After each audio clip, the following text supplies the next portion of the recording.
Quando alguém usa seu passado contra você, a resposta estoica que desarma qualquer ataque. Poucas coisas ferem tanto quanto ver alguém usar o seu passado contra você. Um erro, uma fase difícil, uma fraqueza e, de repente, tudo aquilo que você superou é jogado de volta no seu rosto. Nessa hora, o impulso é reagir, se justificar, se defender, tentar provar que você mudou. Mas o verdadeiro poder estoico não está em reagir. Está em responder com calma, firmeza e sabedoria. Hoje você vai descobrir exatamente como fazer isso. Vou te revelar as 3 respostas que os estoicos usariam para desarmar completamente qualquer tentativa de te aprisionar ao seu passado.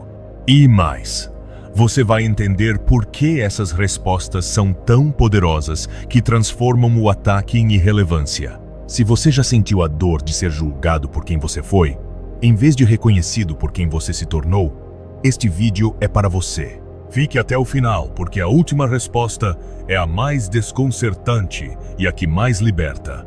A ferida silenciosa. Quando seu passado se torna uma arma. Existe uma crueldade particular em usar o passado de alguém como arma. É diferente de uma crítica ao presente, de uma discordância sobre ações atuais. Quando alguém usa seu passado contra você, está fazendo algo muito mais profundo e doloroso.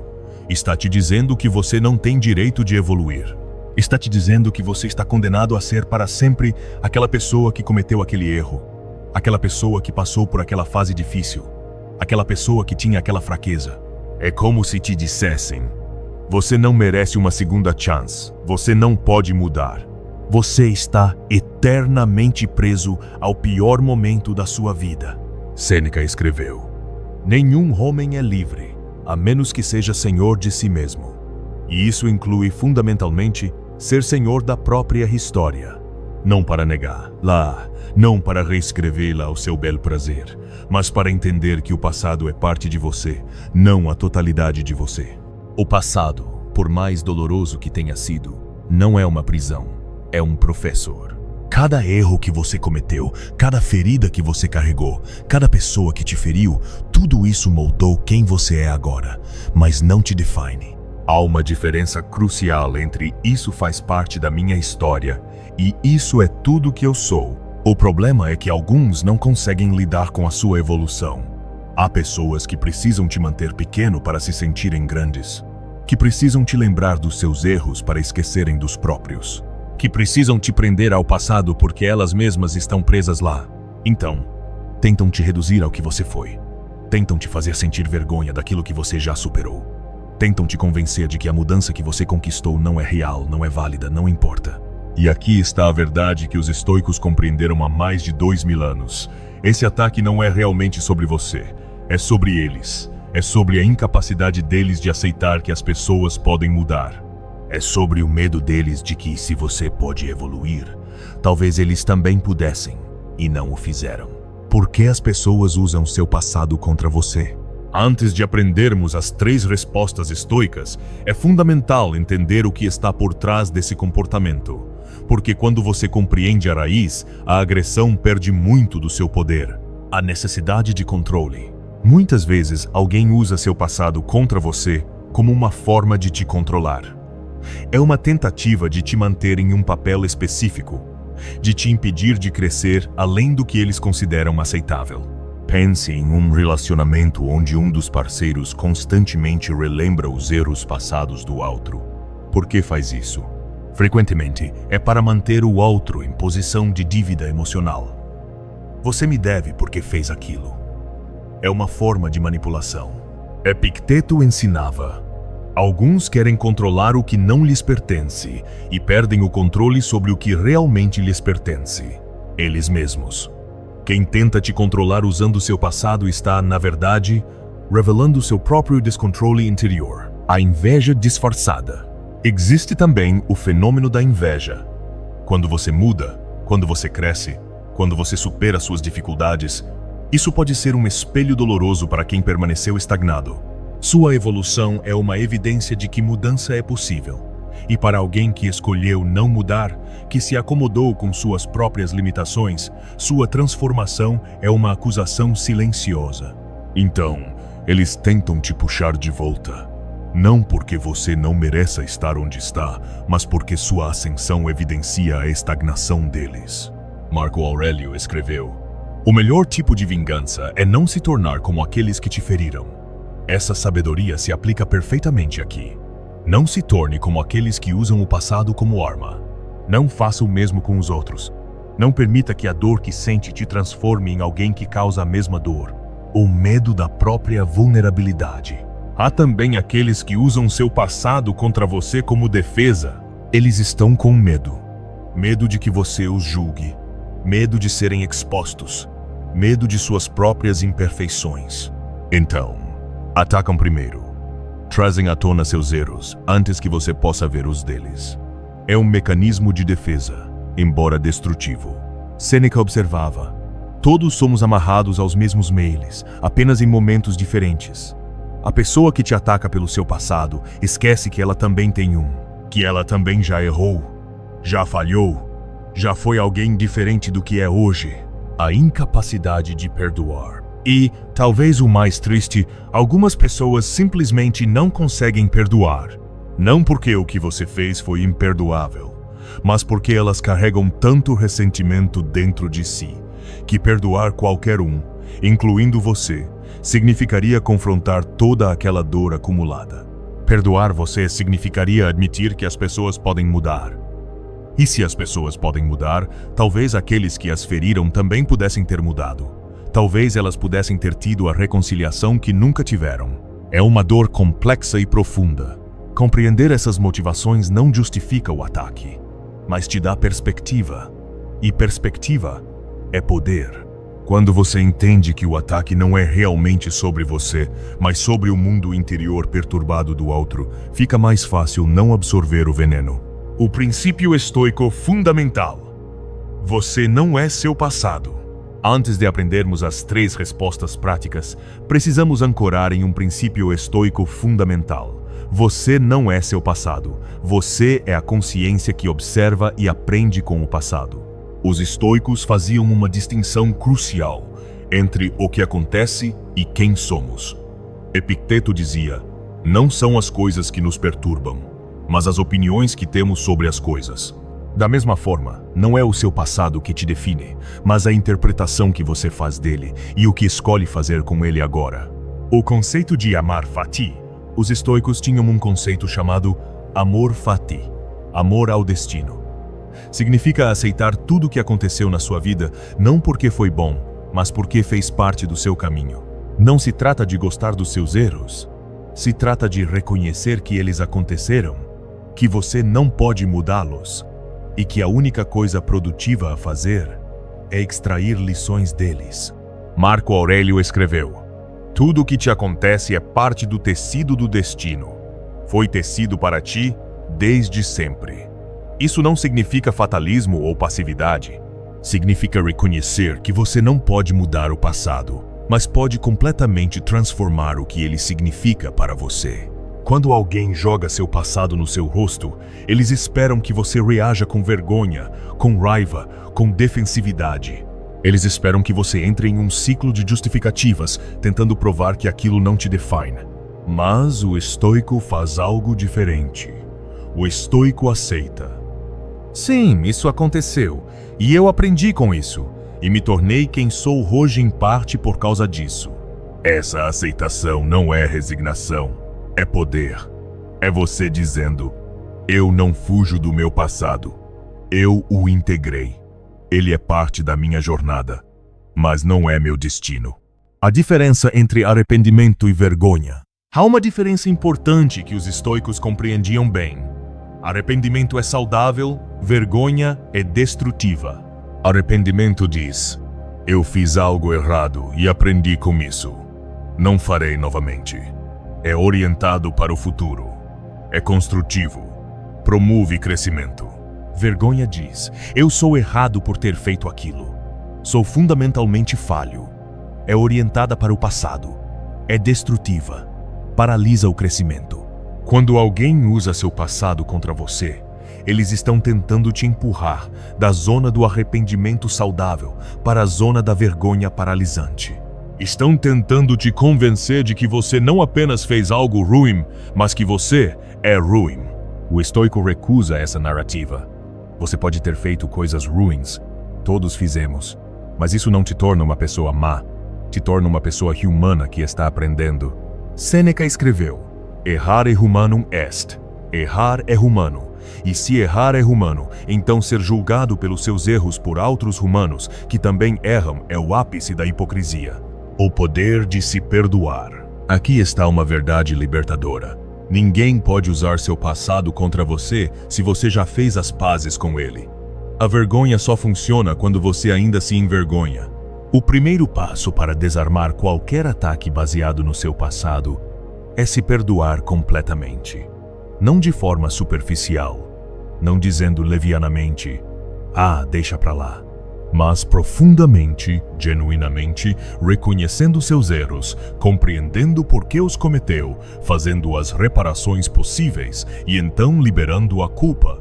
Os estoicos praticavam um exercício noturno de exame de consciência.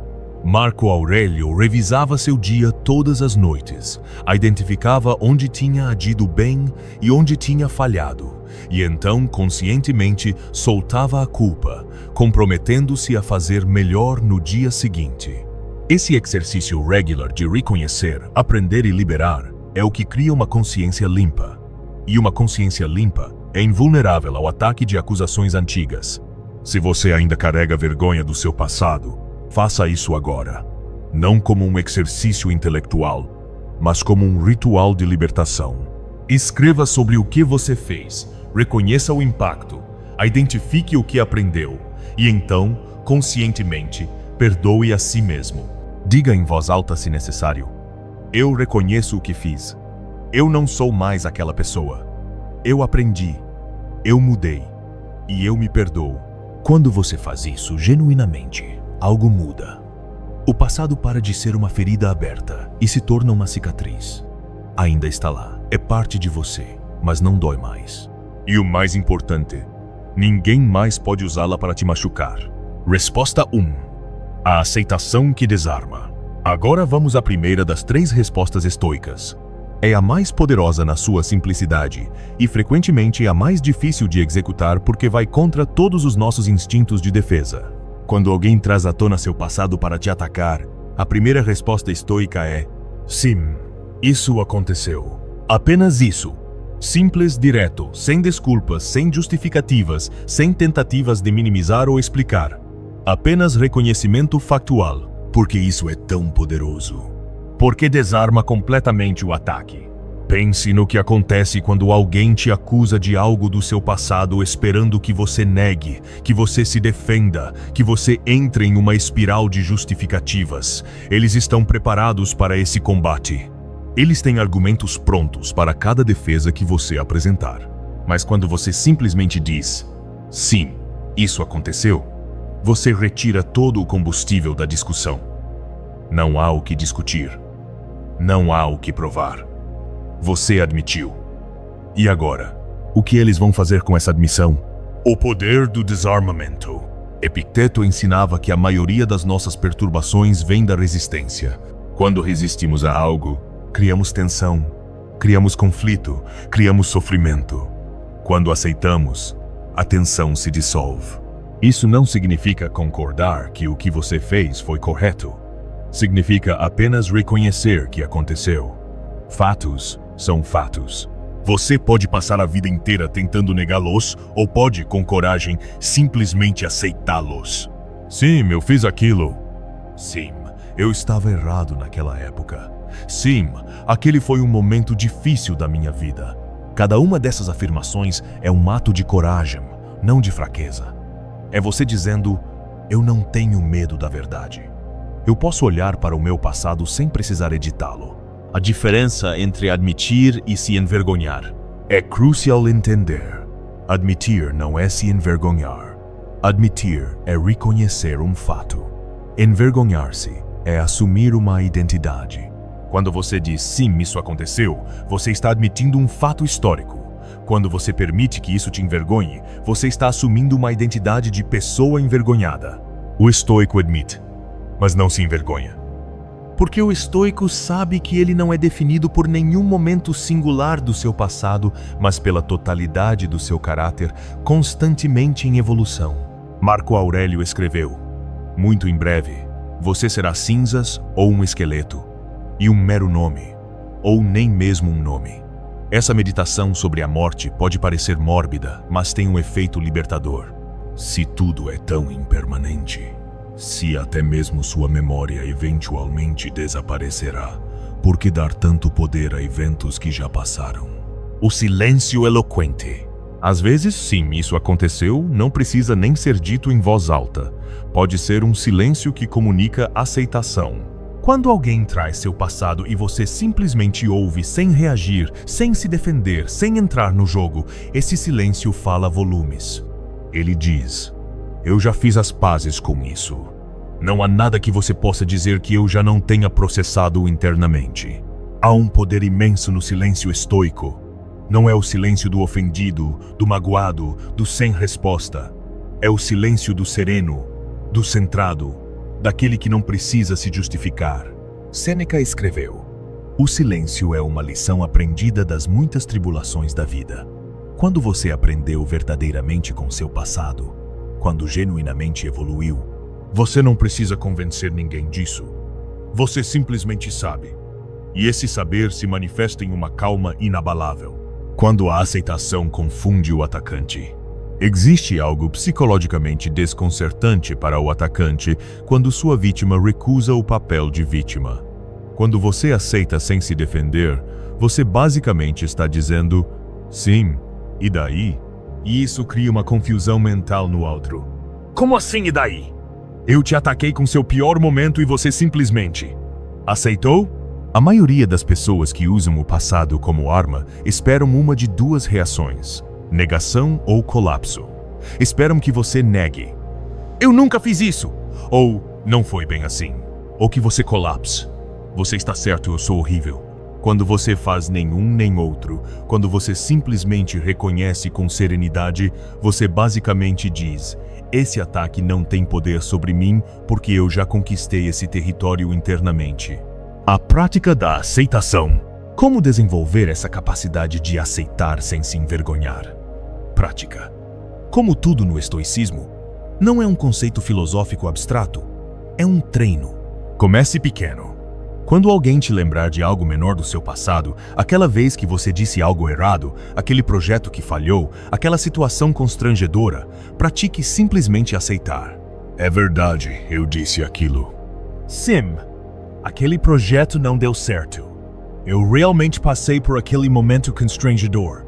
Cada vez que você pratica essa aceitação em situações menores, você fortalece o músculo mental que te permitirá fazer o mesmo em situações maiores. E com o tempo, você descobrirá algo libertador. Quando você para de resistir ao seu passado, ele para de te controlar. Quando você para de tentar esconder ou negar, você libera uma quantidade imensa de energia que estava sendo gasta nessa resistência. A aceitação não é concordância. Um ponto crucial. Aceitar que algo aconteceu não significa concordar que foi certo. Não significa que você não se arrepende. Não significa que você faria de novo. Significa apenas que você reconhece a realidade. E há uma diferença fundamental entre reconhecer a realidade e aprovar a realidade. Sim, isso aconteceu. E eu gostaria que não tivesse acontecido. E eu tomei todas as medidas para garantir que não aconteça novamente. Mas não vou fingir que não aconteceu. Essa distinção é importante porque algumas pessoas podem interpretar sua aceitação como falta de arrependimento. Não é. É simplesmente maturidade para lidar com a verdade sem precisar editá-la. A primeira resposta estoica: sim, isso aconteceu. É como abrir as portas de um castelo que o inimigo está tentando invadir. Quando você abre as portas, não há mais o que invadir. Não há mais combate. Há apenas o fato, nu e cru, que não pode ser usado como arma porque você já o desarmou com sua aceitação. Resposta 2. Transformando dor em força. A segunda resposta estoica vai além da aceitação. Ela transforma o que poderia ser uma fraqueza em uma demonstração de força. Depois de aceitar, Sim, isso aconteceu. Vem a afirmação transformadora.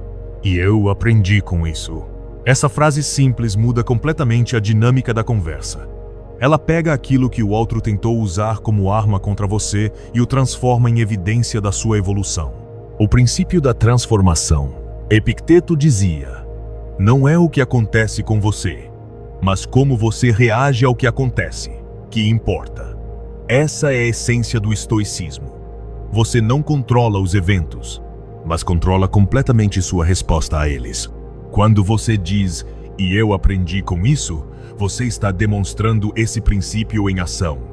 Você está mostrando que não foi passivo em relação ao seu passado. Você não apenas sofreu e seguiu em frente. Você extraiu sabedoria daquela experiência. Isso é profundamente desconcertante para quem te ataca, porque eles esperam ver vergonha, arrependimento paralisante, defensividade. Mas você responde com crescimento, com evolução, com gratidão pela lição. Cada erro é um professor. Os estoicos viam cada experiência, especialmente as difíceis, como professores. Marco Aurélio escreveu: o impedimento à ação avança a ação. O que fica no caminho se torna o caminho. Essa perspectiva transformadora significa que não existem experiências desperdiçadas, apenas lições não aprendidas. Quando você aprende como um erro, ele deixa de ser um erro e se torna uma educação. Pense nisso. Aquele relacionamento que terminou mal te ensinou sobre seus padrões, suas necessidades, seus limites. Aquele emprego do qual foi demitido te ensinou sobre o tipo de ambiente onde você prospera. Aquele erro financeiro te ensinou sobre gestão e prioridades. Cada um desses eventos no momento pareceu um fracasso, mas quando você extrai a lição, quando você muda seu comportamento baseado no que aprendeu, eles se tornam degraus na sua evolução. A lista de lições, um exercício poderoso, é fazer uma lista das principais dificuldades ou erros do seu passado e, ao lado de cada um, escrever: o que eu aprendi com isso? Não de forma superficial ou genérica. Realmente reflita. Quais mudanças concretas você fez na sua vida por causa daquela experiência? Como você é diferente agora? Por exemplo, aquele término doloroso me ensinou que eu preciso comunicar minhas necessidades claramente em vez de esperar que o outro adivinhe. Ser demitido me ensinou que eu trabalhava melhor em ambientes colaborativos do que competitivos, o que me guiou para escolher melhor meu próximo emprego. Aquela traição de um amigo me ensinou sobre os sinais de alerta que eu estava ignorando e me tornou mais discernente nas minhas amizades. Quando você tem clareza sobre o que aprendeu, sua resposta, e eu aprendi com isso, não é vazia. É substanciada por mudanças reais na sua vida. A sabedoria compartilhada. Às vezes, você pode até expandir essa resposta. Não de forma defensiva ou para se justificar, mas de forma genuinamente compartilhada. Sim, isso aconteceu. E eu aprendi muito com aquilo. Aprendi que lição específica. E por causa daquele erro, agora é o comportamento mudado. Então, de certa forma, sou grato por ter passado por aquilo, mesmo que tenha sido doloroso na época. Essa resposta faz várias coisas simultaneamente. Aceita o passado sem negar. Demonstra crescimento pessoal. Mostra gratidão pela lição, não pelo sofrimento, mas pelo aprendizado. Deixa claro que você não é mais a mesma pessoa. É quase impossível continuar atacando alguém que responde dessa forma, porque não há mais alvo. A pessoa que cometeu aquele erro e a pessoa que você é agora são conectadas, mas não idênticas. Quando o crescimento é sua defesa, Sêneca escreveu: a maior vingança é não ser como aquele que te machucou.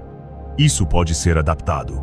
A maior defesa contra seu próprio passado é não ser mais como você era. Quando você realmente mudou, quando genuinamente cresceu, isso é evidente. Não nas suas palavras, mas nas suas ações, nas suas escolhas, na sua presença. E quando alguém tenta usar seu passado contra você, sua própria transformação é sua defesa. Você não precisa argumentar que mudou, sua vida inteira é o argumento. E eu aprendi com isso não é uma declaração vazia, é um resumo de todo o trabalho interno que você fez desde então. É a conclusão visível de um processo invisível de autoexame. Arrependimento saudável, mudança de comportamento e crescimento de caráter. A diferença entre desculpa e transformação. É importante distinguir entre fazer desculpas e demonstrar transformação. Uma desculpa soa assim: sim, mas eu estava passando por um momento difícil. Ou sim, mas fulano fez pior. Ou sim, mas eu não sabia melhor. Uma demonstração de transformação soa assim: sim, isso aconteceu. E aquilo me ensinou sobre lição. Desde então eu mudança concreta. Eu não sou mais aquela pessoa. A desculpa tenta justificar o passado. A transformação reconhece o passado e aponta para o futuro. O estoico não faz desculpas porque não precisa. Ele reconhece o erro completamente, aprende com ele completamente e segue em frente completamente. Não há necessidade de justificar porque não há negação da responsabilidade. O paradoxo da gratidão. Aqui está algo que pode parecer contraditório. Os estoicos frequentemente falavam sobre ser grato pelas dificuldades, não grato pelo sofrimento em si, mas grato pelo crescimento que o sofrimento possibilitou. Marco Aurélio escreveu: aceite o que quer que aconteça como necessário e familiar. Essa aceitação não é passiva, é ativa. É olhar para trás e perceber que se você não tivesse passado por aquilo, não seria quem é hoje. Então, quando você diz, e eu aprendi com isso, há implícita uma gratidão, não pela dor, mas pela pessoa que a dor te permitiu se tornar. Isso não significa romantizar o sofrimento ou dizer que tudo acontece por uma razão cósmica. Significa simplesmente reconhecer que, já que aconteceu e você não pode mudar isso, a única coisa produtiva a fazer é extrair todo o valor possível daquela experiência. A segunda resposta estoica: e eu aprendi com isso, transforma você de vítima do seu passado em autor da sua evolução. Você não é alguém a quem coisas ruins aconteceram. Você é alguém que enfrentou desafios e emergiu mais sábio, mais forte, mais consciente. E não há ataque baseado no passado que possa ferir alguém que completamente integrou e aprendeu com esse passado. Resposta 3. A pergunta que revela a intenção. Agora chegamos à terceira.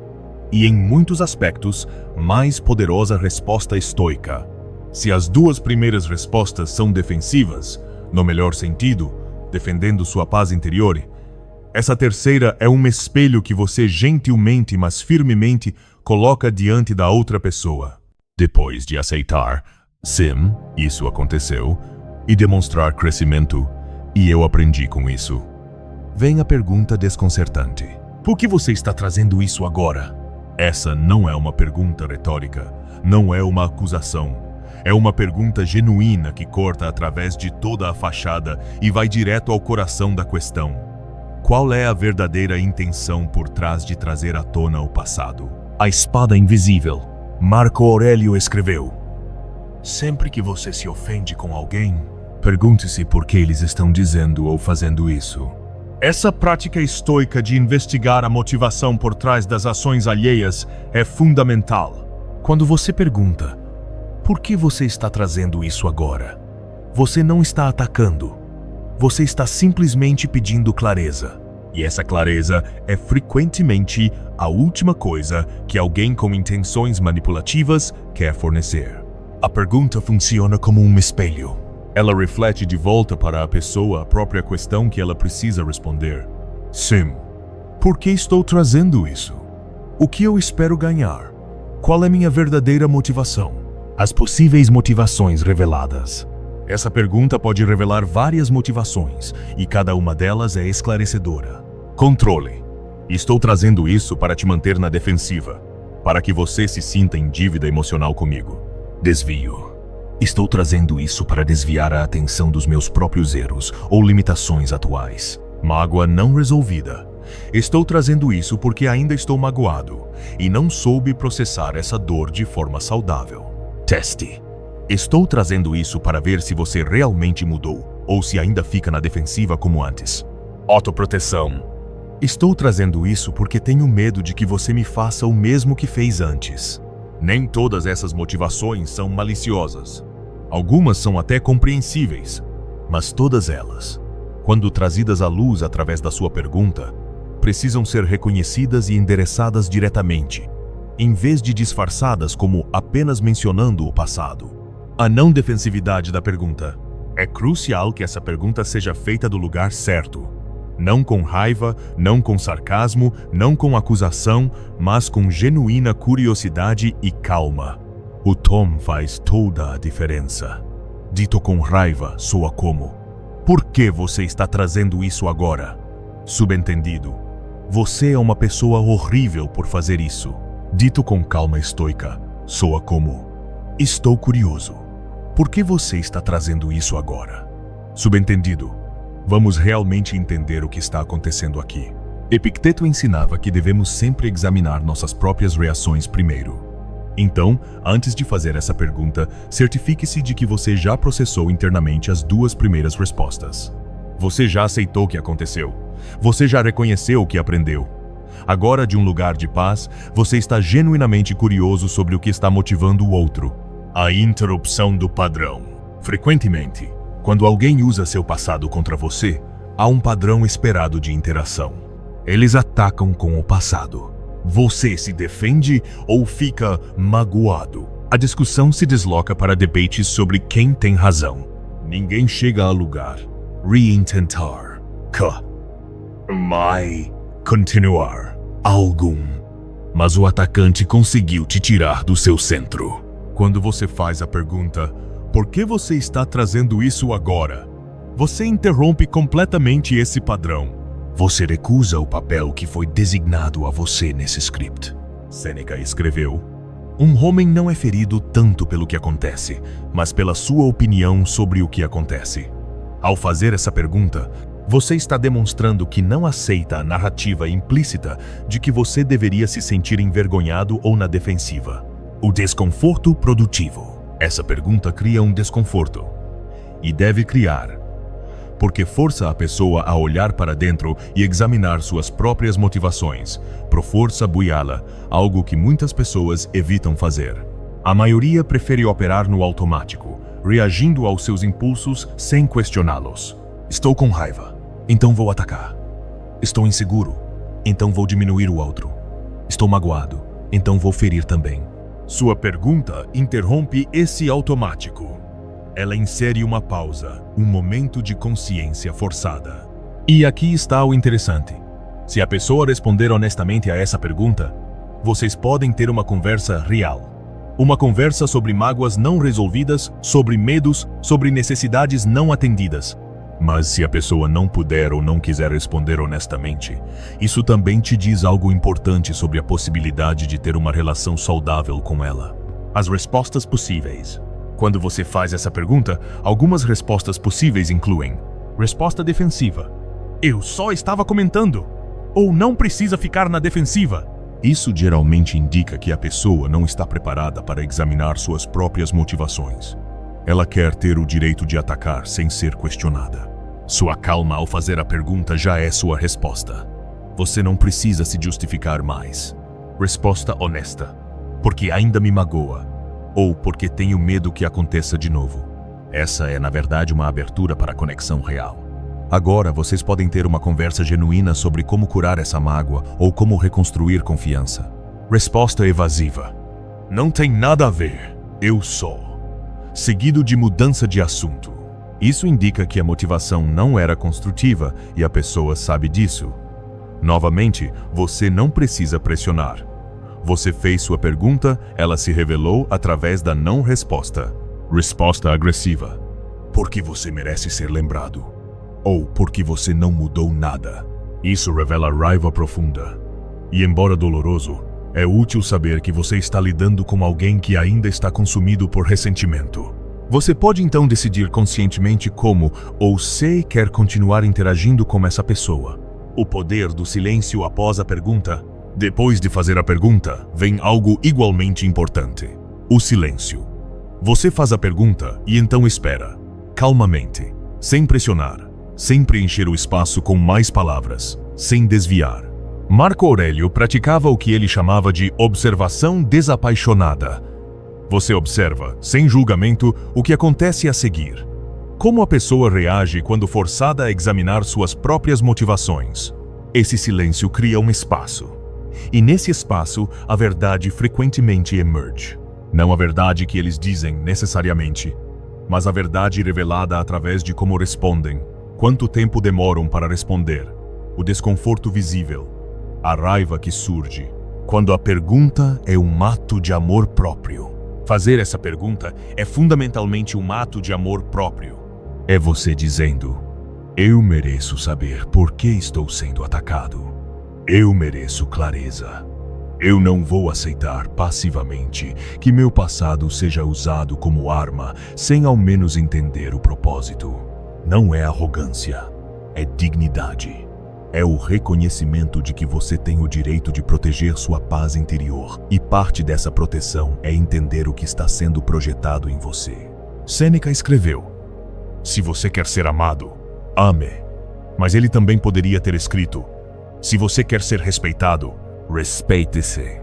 E respeitar-se inclui não aceitar ataques sem ao menos pedir clareza sobre a intenção. A diferença entre justificar e esclarecer é importante distinguir. Você não está pedindo para eles justificarem o ataque. Você está pedindo para eles esclarecerem a intenção. Justificar seria: porque você acha que tem o direito de trazer isso. Tom de acusação. Esclarecer é: por que você está trazendo isso agora? Tom de curiosidade genuína. A primeira coloca eles na defensiva. A segunda os convida à autoconsciência. Como estoico, você não está interessado em vencer a discussão. Está interessado em verdade, em clareza, em possibilidade de conexão genuína se houver boa-fé, ou em reconhecimento claro de que não há boa-fé e ajuste de suas expectativas de acordo.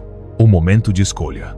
Depois que você fez as 3 respostas, aceitou o passado, demonstrou seu crescimento e questionou a motivação, você chega a um momento de escolha. Baseado em como a pessoa respondeu ou não respondeu, você pode avaliar: essa é uma pessoa que está genuinamente tentando se curar e reconectar, ou é uma pessoa que está presa em seu próprio ressentimento e usando você como alvo.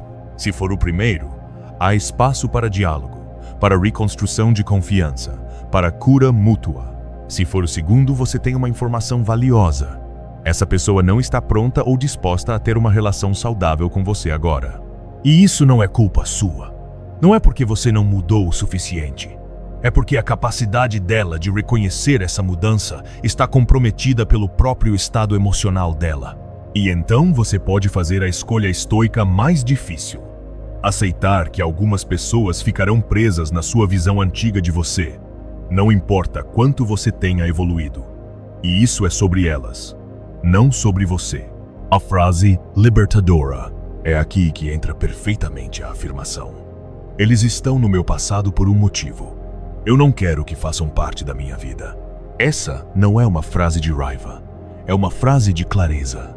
É o reconhecimento de que algumas pessoas permaneceram no passado por uma razão. Não porque você as abandonou cruelmente, mas porque a relação era tóxica, porque a dinâmica era destrutiva, porque a conexão não era saudável. E se, ao revisitar, mesmo que forçadamente através desse ataque, você percebe que nada mudou fundamentalmente na dinâmica, então você pode conscientemente reafirmar: sim, essa pessoa deve permanecer no passado. Marco Aurélio escreveu: você tem o poder de retirar o seu consentimento em qualquer momento. Você sempre tem o poder de decidir quem tem acesso à sua vida, à sua energia, à sua paz. A pergunta como fronteira, no final: por que você está trazendo isso agora? Funciona como uma fronteira. Não uma parede, mas uma fronteira clara que diz: você pode ter opiniões sobre meu passado, mas se vai expressá-las para mim, vamos pelo menos ser honestos sobre o que está realmente acontecendo aqui. É você dizendo: eu não vou participar de jogos psicológicos. Eu não vou entrar em dinâmicas tóxicas. Se há algo genuíno a ser resolvido, vamos resolver. Se isso é apenas um ataque, eu vou reconhecer isso e responder adequadamente, que frequentemente significa não responder mais nada. Epicteto ensinava sobre a importância de manter nossa fortaleza interior intacta. Essa pergunta é parte de como você protege essa fortaleza. Não com muros impenetráveis que não permitem conexão humana, mas com portões conscientes que só se abrem para aqueles que vêm com intenções claras e honestas. O princípio mais profundo. Eles não definem você. Por trás das 3 respostas estoicas há um princípio ainda mais profundo que precisa ser compreendido visceralmente, não apenas intelectualmente. A opinião dos outros sobre você, incluindo sobre seu passado, não define você. A ilusão do julgamento externo. Vivemos em uma ilusão coletiva de que os julgamentos externos têm peso real. Como se, quando alguém te julga, um júri cósmico registra aquele julgamento e ele se torna parte da sua realidade permanente. Mas a verdade estoica é muito mais simples e libertadora. Julgamentos são apenas pensamentos na mente de outra pessoa. Eles não têm substância real. Eles não mudam quem você é. Eles apenas revelam a percepção, frequentemente limitada e distorcida, que o outro tem de você. Marco Aurélio meditava frequentemente sobre isso. Eu tenho frequentemente pensado sobre como cada pessoa se ama mais do que todos os outros, mas dá mais valor à opinião dos outros do que à sua própria. É um paradoxo absurdo quando você realmente para pensar. Você se conhece melhor que qualquer outra pessoa jamais conhecerá você. Você tem acesso a todos os seus pensamentos, todas as suas intenções, toda a sua jornada interior. E ainda assim, você dá mais peso à opinião de alguém que conhece apenas uma fração de quem você é? A projeção inevitável. Os estoicos entendiam algo sobre percepção humana que a psicologia moderna confirmou. Nós não vemos as coisas como elas são. Vemos as coisas como nós somos. Quando alguém te julga pelo seu passado, eles estão inevitavelmente filtrando aquele julgamento através de suas próprias experiências, suas próprias feridas, seus próprios medos, suas próprias limitações. Se alguém nunca conseguiu perdoar a si mesmo, será muito difícil para eles acreditar que você se transformou. Se alguém está preso no próprio passado, eles inconscientemente querem manter você preso também. Então, quando alguém usa seu passado contra você, o que eles estão realmente fazendo é te contando mais sobre eles do que sobre você. Sêneca escreveu: somos perturbados não pelas coisas, mas pelas visões que temos das coisas. A visão que eles têm do seu passado diz muito sobre a visão que eles têm do mundo, sobre mudança, sobre perdão, sobre potencial humano. A única opinião que importa. Então, no final, há apenas uma opinião sobre você que realmente importa. A sua própria, e não sua opinião volátil, baseada no rumor do dia, mas sua opinião profunda, honesta, baseada no autoconhecimento real. A opinião que você forma quando se olha no espelho com total honestidade e pergunta: eu sou a pessoa que quero ser? Estou vivendo segundo meus valores? Estou crescendo, aprendendo, evoluindo? Estou tratando as pessoas com a compaixão e respeito que elas merecem? Estou fazendo as pazes com meu passado e construindo conscientemente meu futuro?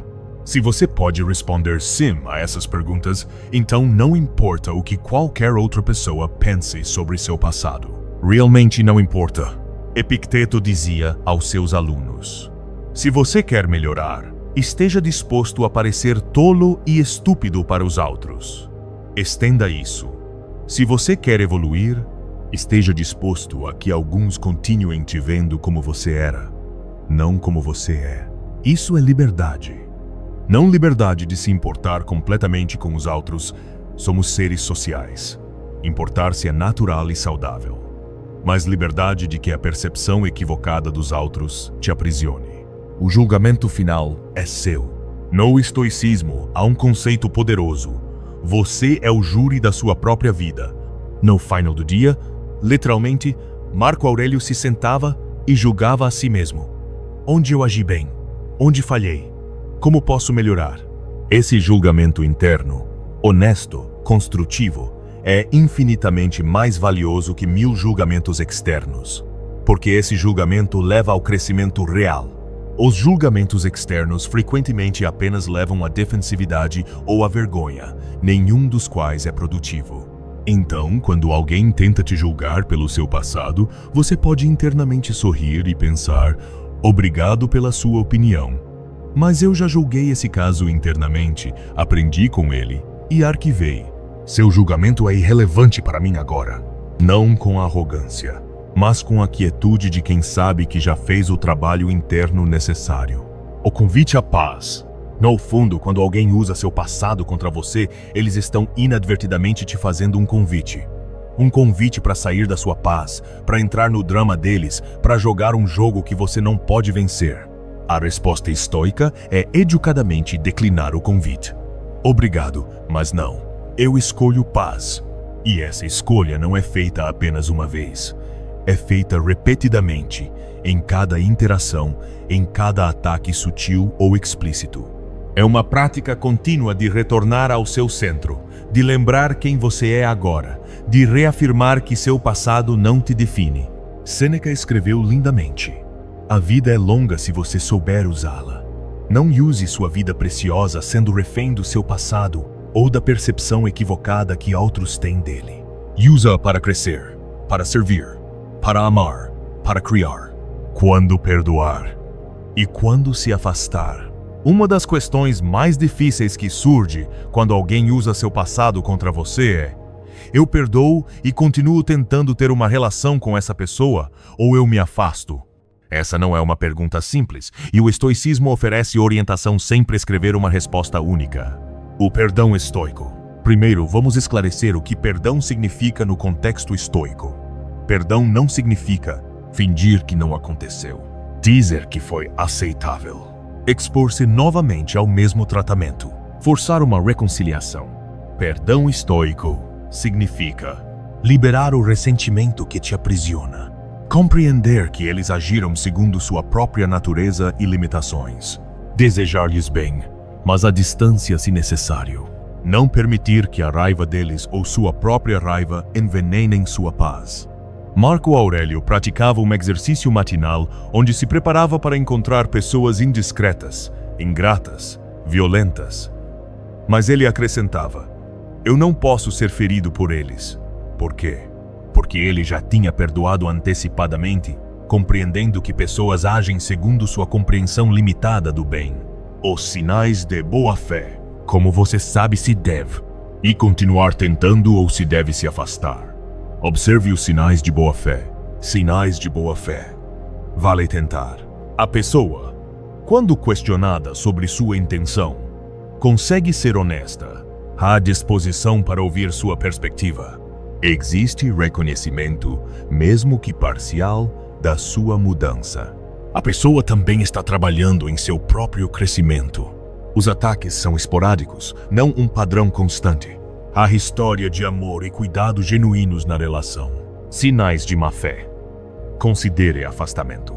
A pessoa usa seu passado repetidamente como ferramenta de controle. Não há interesse real em sua perspectiva ou evolução. O passado é trazido estrategicamente sempre que você estabelece limites. A pessoa se recusa a examinar suas próprias motivações. Não há reciprocidade. Ela exige que você mude, mas não muda. A relação é consistentemente tóxica e destrutiva para sua paz. A sabedoria de se afastar. Há uma sabedoria profunda em reconhecer quando uma relação não é mais saudável. Isso não é desistência, não é falta de amor, não é crueldade, é autocuidado sábio. Sêneca escreveu: associe-se com aqueles que melhorarão você. Dê boas-vindas àqueles que você pode melhorar. O processo é mútuo. Se uma relação é predominantemente unidirecional na destruição, onde você constantemente tem que se defender, se explicar, se justificar, então essa não é uma relação que permite crescimento mútuo. Não há vergonha em dizer: eu te perdoo. Eu desejo que você encontre paz. Mas eu não posso continuar nesta dinâmica. Estou escolhendo me afastar para proteger minha própria paz e crescimento. O afastamento com compaixão. Se você escolhe se afastar, faça-o com compaixão, não com raiva. Entenda que a pessoa está agindo a partir de sua própria dor, sua própria limitação. Isso não justifica o comportamento dela, mas contextualiza. Marco Aurélio frequentemente meditava: a melhor vingança é não ser como aquele que te machucou. Não se torne amargo, não carregue raiva. Simplesmente, calmamente, estabeleça a fronteira necessária. Isso pode parecer. Eu entendo que você ainda carrega mágoa, mas eu não posso continuar numa dinâmica onde meu passado é constantemente usado contra mim. Eu desejo que você encontre paz, mas eu preciso proteger a minha. Então vou me afastar por enquanto. Claro, firme, compassivo, sem culpa, sem acusações, sem drama. Apenas a verdade simples do que você precisa para a sua saúde mental e espiritual. Quando manter distância é amor próprio, o conceito de "eles estão no meu passado por um motivo" não é cruel, é lúcido. Algumas pessoas fizeram parte de um capítulo da sua vida que se encerrou, e está tudo bem. Nem toda pessoa que passa pela sua vida é destinada a ficar para sempre. Algumas pessoas são professores que aparecem para ensinar uma lição específica. Uma vez que a lição está aprendida, é natural que os caminhos se separem. Tentar forçar a permanência de alguém que deveria ser passado é como tentar fazer uma flor continuar florescendo quando sua estação acabou. É ignorar os ciclos naturais da vida e das relações. Epicteto tinha uma prática de imaginar perda antecipadamente. Quando você beija seu filho, diga a si mesmo: amanhã você pode morrer. Isso parece mórbido, mas o ponto é: nada é permanente. Pessoas vêm e vão da nossa vida. Reconhecer isso sem amargor é sabedoria. A diferença entre abandono e libertação. Há uma diferença crucial entre abandonar alguém e se libertar de uma dinâmica tóxica. Abandono é deixar sem consideração, sem comunicação, sem processo. É simplesmente desaparecer porque fica mais fácil.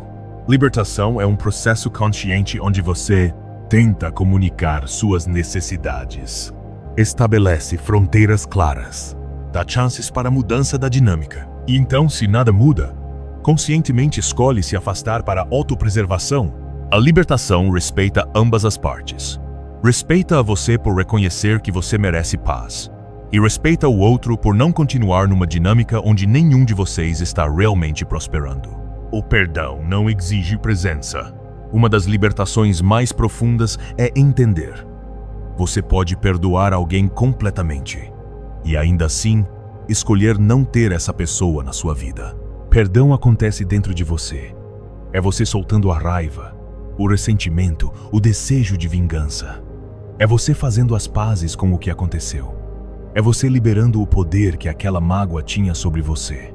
Mas presença na sua vida é um privilégio que precisa ser merecido através de respeito mútuo, tratamento saudável e contribuição positiva. Você pode verdadeiramente perdoar alguém e ainda assim reconhecer: mas essa pessoa não é saudável para mim ter por perto. Então eu perdoo, desejo bem e sigo meu próprio caminho. Sêneca escreveu: recuse deixar o problema dos outros se tornar seu problema.